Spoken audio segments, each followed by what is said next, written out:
Hello class 10th, welcome to physics classes. Students, how are you? I hope you all are fine.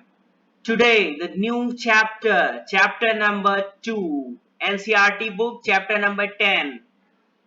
Chapter name, Light Reflection and Refraction. Students, आज हम एक नए chapter की शुरुआत कर रहे हैं, जो कि है आपका लाइट रिफ्लेक्शन एंड रिफ्रैक्शन। सबसे पहले बात हम करेंगे लाइट की। लाइट क्या है? Light is a form of energy which enable us to see. Light एक एनर्जी का फॉर्म है जिससे हम देख सकते हैं। अगर लाइट नहीं रहेगी तो क्या हम देख पाएंगे? बिल्कुल नहीं देख पाएंगे। डार्कनेस में हम बिल्कुल नहीं देख सकते। तो light is a form of energy which enable us to see. और प्रॉपर्टी ऑफ लाइट, लाइट की प्रॉपर्टीज क्या है उसके बारे में हम जानेंगे इसमें। तो सबसे पहले बात करें लाइट। लाइट आप कहां से, लाइट का सोर्स क्या होता है, लाइट आप कहां से आपको मिलती है। तो अगर पृथ्वी की बात करोगे, आप अर्थ की बात करोगे, तो जो नेचुरल लाइट है सबसे पहले आती है सन से, है ना। और आर्टिफिशियल लाइट जो आपकी होती है वो होता है आपके टॉर्च, मोबाइल टॉर्च हो गया, ये सब आर्टिफिशियल लाइट्स हैं जो मैन मेड द्वारा है। और जो ये सन लाइट आती है, मून लाइट आती है रात को, ये क्या है? नेचुरल लाइट है, ये नेचुरल मेड है, ये किसी इंसान ने नहीं बनाया, ये नेचुरली हमें मिल रही है, प्राकृतिक जो रोशनी है। अब बात हम इसकी कर ले, प्रॉपर्टीज ऑफ लाइट क्या होती है, लाइट की क्या प्रॉपर्टीज होती है। It is an electromagnetic wave, it does not require any medium. Point red, ये क्या है? इलेक्ट्रोमैग्नेटिक वेव है एक तरह की, जिसको किसी मीडियम की जरूरत नहीं होती है, ठीक है ना। Light tend to travel in straight line. Light जो है हमेशा स्ट्रेट लाइन में ट्रेवल करती है। ध्यान से सुनिएगा बात को, लाइट कभी बेंड नहीं होती है। क्या होती है? स्ट्रेट मीडियम में वो ट्रेवल करती है। सपोज जैसे आप एक टॉर्च लो और उसको फ्लैश उसका ऑन करो, लाइट निकलने लगेगी उससे, तो क्या दीवार से टर्न करके दूसरी तरफ जाएगी? नहीं जाएगी। अगर कमरे में एक दीवार है, आप दीवार पे लाइट मार रहे हो तो वो दीवार पे रुक जाती है ना। और वो क्या होती है? स्ट्रेट मीडियम में ट्रेवल करती है। ऐसा तो होता नहीं कि कभी वो बाएं दाएं मुड़ते हुए मुड़ के टेढ़े मेढ़े जाके जिगजैग वे में वो पहुंच रही हो, नहीं ना। और नेक्स्ट पॉइंट आपका क्या है? Light tend to travel in straight line, it has dual nature. इसके दो नेचर होते हैं, it has dual nature. Light cast shadows, light क्या करती है? शैडोज बनाती है। शैडोज मतलब आप लोग जानते हो ना, परछाई होती है। Speed of light in vacuum, vacuum का मतलब क्या है student?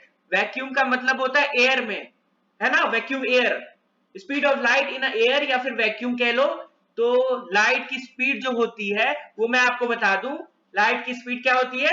3 into 10 power 8 metre second inverse, 3 into 10 की पावर 8 ms-1, है ना। इस बात को याद रखना, ये आगे चल के काफी न्यूमेरिकल्स को भी सॉल्व करने में आएगा और काफी इंपॉर्टेंट पॉइंट है ये, एग्जाम्स में भी पूछा जा सकता है कि speeds of light in vacuum क्या होती है, ठीक है। When light fall on a surface, जब लाइट जो है सरफेस पे फॉल होती है यानी गिरती है, जैसे मान लीजिए मून से आ रही है और आपके अर्थ पे गिरी, या फिर आपने टॉर्च जलाया, एक कमरा है अंधेरा अंधेरा है वहां पे आपने टॉर्च जलाया, जो आपकी लाइट लास्ट में जाके जिस चीज पे गिरेगी, मान लो कोई ऑब्जेक्ट यानी कोई खिलौना आपका रखा है या फिर कोई बुक रखी है, वो रेड कलर की बुक है, उस पे लाइट गिर रही है, ठीक है।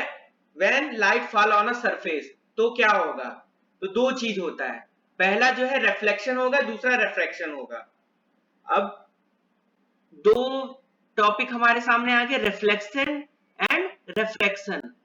रिफ्लेक्शन और रिफ्रैक्शन क्या होता है आगे हम वीडियो में देख लेते हैं।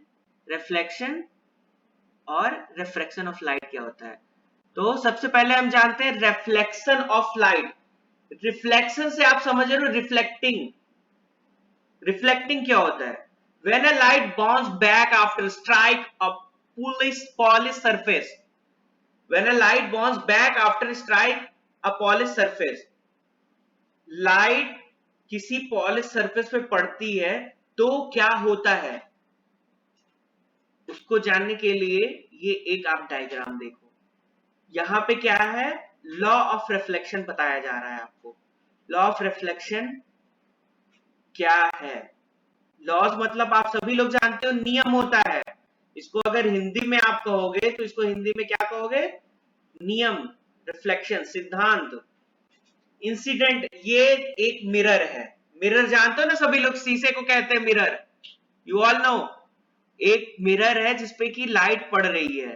तो ये जो आपको एरो ये जो आ रही है दिख रहा है आपको, रेड कलर का एरो, ये लाइट है सपोज, इसको कहते हैं इंसिडेंट रे। ठीक है, और ये लाइट यहां से आ रही है, इंसिडेंट रे जहां से आता है और इस मिरर पे पड़ती है, उसके बाद रिफ्लेक्ट होती है। ठीक है ना, यहाँ पे रिफ्लेक्ट यानी bounce back, light bounce back हो रही है, रिफ्लेक्ट होके जा रही है। तो इस वाले लाइन को क्या कहेंगे, जो डायरेक्शन आप इस एरो में देख रहे हो, रिफ्लेक्टेड रे कहेंगे। ठीक है ना। एंगल ऑफ इंसिडेंस, यहां पे जो ये एंगल बनाएगा, ये बीच में जो आप डॉटेड लाइन देख रहे हो, इसको नॉर्मल बोलते हैं। ठीक है ना स्टूडेंट। तो ये है आपका एंगल ऑफ इंसिडेंस, और ये दूसरा है angle of reflection. Angle of incidence जो है उसको हम आई से रिप्रेजेंट करते हैं, और एंगल ऑफ रिफ्लेक्शन जो है उसको स्मॉल आर से रिप्रेजेंट करते हैं।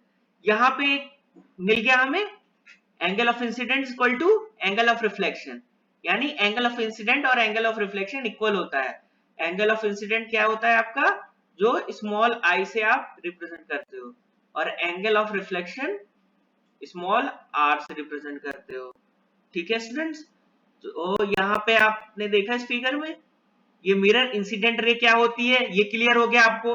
एंगल ऑफ इंसिडेंस क्या होता है ये भी क्लियर हो गया। एंगल ऑफ रिफ्लेक्शन क्या होता है ये भी क्लियर हो गया। कोई डाउट अगर हो स्टूडेंट्स किसी भी टॉपिक को लेके, तो आप हमें कमेंट बॉक्स में कमेंट करके आप हमसे पूछ सकते हैं। मैं आपके सारे डाउट्स को क्लियर करने की कोशिश करूंगा, है ना स्टूडेंट्स। मैं आपकी हर एक संभव मदद करने को हमेशा तैयार रहता हूँ। क्लास 10 स्टूडेंट्स, अगर आप मेहनत कर रहे हो पढ़ने में तो मैं आपको बिल्कुल सपोर्ट करूंगा। ठीक है। अब नेक्स्ट है यहाँ पे, angle of incidence is equal to the angle of reflection. वही बात जो मैंने अभी एक्सप्लेन किया आपको, वही पॉइंट यहाँ पे है। फिर next, the incident ray, reflected ray and the normal. Incident ray, ये रिफ्लेक्टेड रे, और ये जो नॉर्मल है इसकी बात हो रही है यहाँ पे, समझ रहे हो ना। Reflected ray and the normal at the point of incidence all lie in the same plane. ये क्या है, एक प्लेन है। इसमें कह रहा है ये तीनों जो है ये सेम प्लेन में लाई कर रहा है। ठीक है ना स्टूडेंट्स। तो आज के लिए ये टॉपिक इतना ही, फिर नेक्स्ट डे हम नए टॉपिक पे बात करेंगे। तो स्टूडेंट्स जिन लोगों ने ये वीडियो देखा, अच्छे से समझा, प्लीज लाइक जरूर कर देना। जिन्होंने सब्सक्राइब किया हुआ है चैनल को, वेरी वेरी थैंक यू। जिन्होंने नहीं सब्सक्राइब किया है वो सब्सक्राइब कर लो, क्योंकि मैं आगे चल के काफी इंपॉर्टेंट न्यूमेरिकल्स भी कराऊंगा आपको इसमें, जो कि एग्जाम्स के लिए काफी इंपॉर्टेंट हो सकता है आपके लिए। ठीक है ना students. Thank you students, thank you class 10, take care all of you.